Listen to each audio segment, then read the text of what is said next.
oknum membro CSP, nebe soke mate vítima ida ia Ponte Comoro, comando suspende ona nia husi serviço.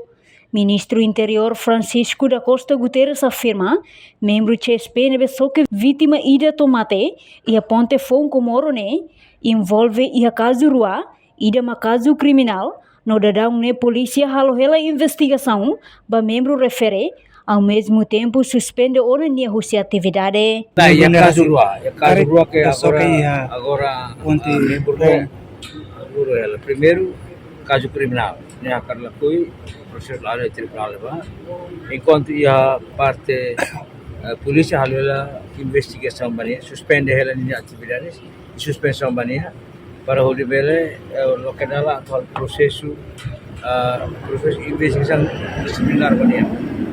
Para depois ruannya laut tu depois quando torna apa sedia dulu dia salah ni viola dulu regra semua itu kita susah se quando tribunal di sini mais dia terus tambah ni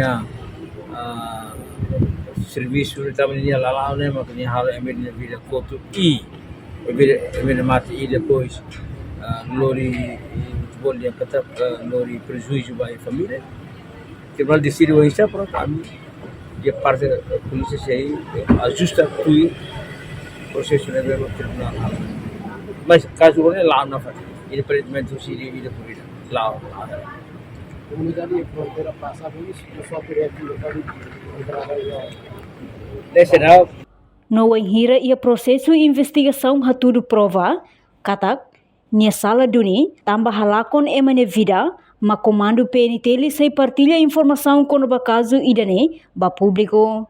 Portanto, oknum membro CSP, nebe nudar escolto vice-ministro comércio e indústria ne, só que motorizada ida, e a ponte Fon Comoro de resulta motorizada ne mono, ba ponte Ocos.